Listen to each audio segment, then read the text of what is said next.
तुम्ही जाती धर्मावरून भांडत राहा आणि त्यांनी तुमचा परिपूर्ण सत्यानाश करण्याची पूर्ण तयारी केली। बीजेपीच्या प्रवक्त्यावर आलेल्या आरती साठेंची महाराष्ट्राच्या उच्च न्यायालयाच्या न्यायाधीश म्हणून नियुक्ती करण्यात आली। तुम्हाला काय वाटते, ही नियुक्ती साधी गोष्ट आहे?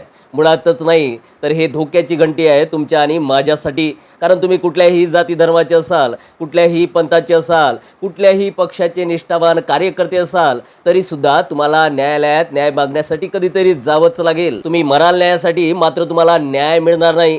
कारण या भारताची संपूर्ण न्याय व्यवस्था बीजेपीने RSSने हायजॅक केली। उच्च न्यायालयाच्या न्यायाधीशाची नियुक्ती तशीच होत नसते, तर त्याच्या नावाची शिफारस त्याच उच्च न्यायालयाचे मुख्य न्यायाधीश आणि इतर न्यायाधीश यांचं कॉलेजियम सर्वोच्च न्यायालयाकडे करत असते। त्यानंतर सर्वोच्च न्यायालयाचे सरन्यायाधीश आणि इतर न्यायाधीश यांचं कॉलेजियम त्या नावाची शिफारस राष्ट्रपतींना करत असतात आणि राष्ट्रपती नंतर मग त्या उच्च न्यायालयाच्या न्यायाधीशाची नियुक्ती करत असतात। याचा अर्थ असा की भाजपाच्या प्रवक्त्यावर आलेल्या आरती साठे यांच्या नियुक्तीमध्ये महाराष्ट्राच्या उच्च न्यायालयाचे न्यायाधीश, मुख्य न्यायाधीश, सर्वोच्च न्यायालयाचे सरन्यायाधीश, इतर न्यायाधीश या सर्वांचा हात आहे। म्हणजे काय? महाराष्ट्राच्या उच्च न्यायालयातील सर्व न्यायाधीश, भारताच्या सर्वोच्च न्यायालयातील सर्व न्यायाधीश, पूर्ण न्यायव्यवस्था विकल्या गेलेली आहे। भाजपाने पूर्णपणे ताब्यात घेतलेली आहे। जाती धर्मावरून आपसापसात भांडणं सोडा, आता तरी जागरूक व्हा, अन्यथा हराम मोतीने मराल सर्वचे सर्व। आणि इतरांना सुद्धा जागरूक करा। जागरूक करण्यासाठी हा व्हिडिओ होईल तेवढ्या मोठ्या प्रमाणात शेअर करा।